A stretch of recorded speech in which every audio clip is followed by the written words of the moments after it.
哎呦我的妈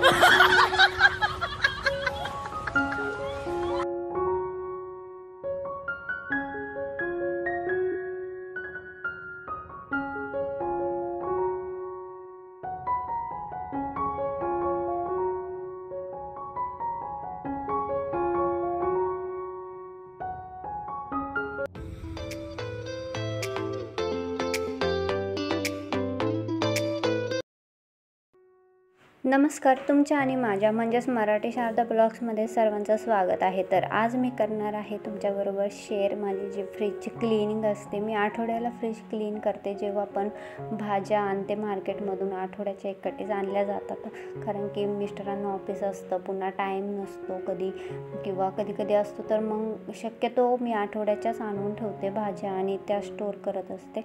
म्हणजे शनिवारी किंवा रविवारी पुन्हा भाज्या आणायच्या एखाद्या दिवशी मध्ये आणल्या जातात, पण शक्यतो मी आठवड्याच्याच भाज्या घेऊन येत असते। कारण की काय प्रॉब्लेम होईल, कधी टाईम भेटतो कधी नाही भेटत, आणि पुन्हा स्कूल टायमिंग वगैरे मुलांचे चेंज होतात, कधी त्यांच्या ड्युटीचे टायमिंग चेंज होतात, त्यामुळे मग मी आठवड्याचंच आणून ठेवते।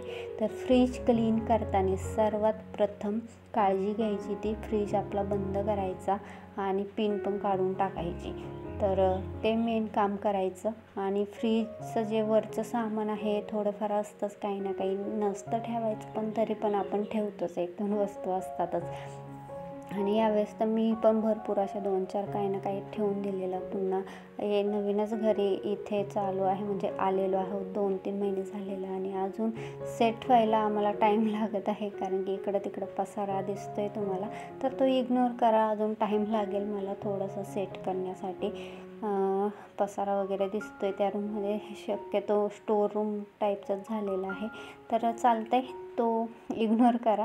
तर बाकीचं जे सामान आहे तर ते आपल्याला काढून घ्यायचं आहे फ्रीजमधलं। तर सर्व काही जे सामान आहे ते मी काढून घेतलं आहे, आणि आता एक सोल्युशन बनवायचं आहे। तर कोमट पाणी करायचं, त्याच्यामध्ये टाकायचं थोडंसं 1-1.5 चमचा मीठ आणि खायचा सोडा टाकून घ्यायचा।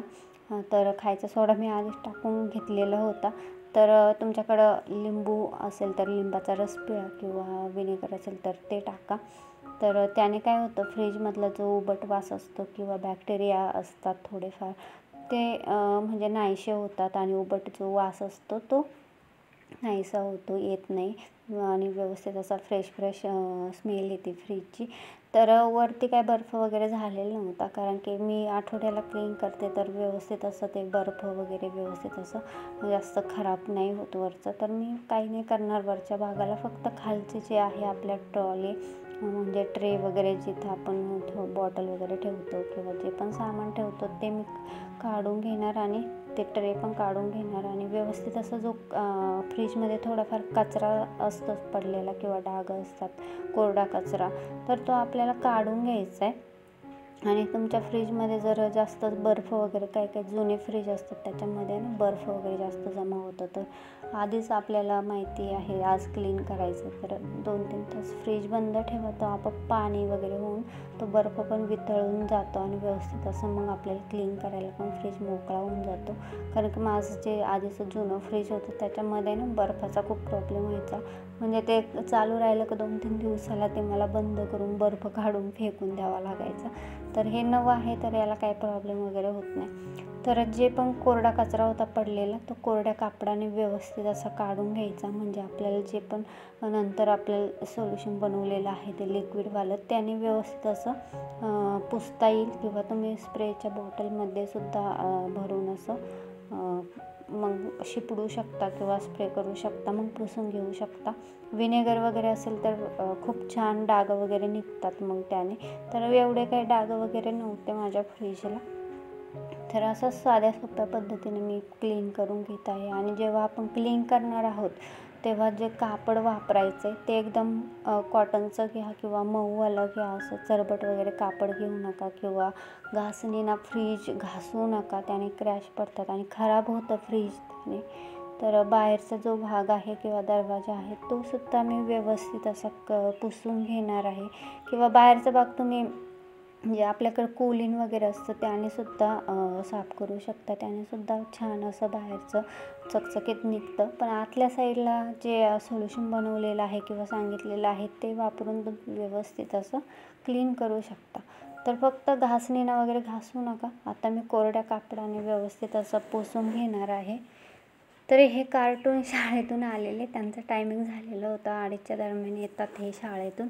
तर माझं चालू होतं काम आणि ते पण आलेले. मग त्यांना चपाती वगैरे करून दिलेली. मग माझं नंतर हे चालू, भाज्या वगैरे मी धुवून ठेवलेल्या, तर त्याच आता फक्त सेट करायच्या ट्रॉलीमध्ये आणि फ्रीज सेट करायचं फक्त. तर अशा पद्धतीने भाज्या वगैरेसुद्धा धुवून तुम्ही व्यवस्थित अशा ठेवू शकता, कारण की खूप धूळ वगैरे असते मार्केटमध्ये आणि तेच धूळ आपण तसेच फ्रीजमध्ये ठेवल्या तर खूप खराब होतात मग भाज्या लवकर. तर अशाच धुवून आणि थोड्याशा सुकवून अशा ठेवायच्या किंवा पुसून वगैरे मग स्टोअर करा तुम्ही फ्रीजमध्ये. तर बाकीचं जे सामान आहे ते लावून देणार आहे मी फ्रीजमध्ये. आणि बाकीची जी बाहेरची जी सफाई होती तीसुद्धा मी व्यवस्थित अशी केलेली आहे. तर अशा पद्धतीने आता फ्रीज दिसतं आहे, किती छान वगैरे दिसतं आहे. तर कसा वाटला आजचा व्हिडिओ? आवडला तर लाईक करा, शेअर करा, नवीन असेल तर सबस्क्राईब करा. तर वरच्या भागावरती फ्रीजचे जास्त काही सामान ठेवू नका. 1-2 वस्तू असेल हलक्या फुलक्या तर चालतील, पण जास्त काही वजनदार अशा वस्तू ठेवत नका जाऊ.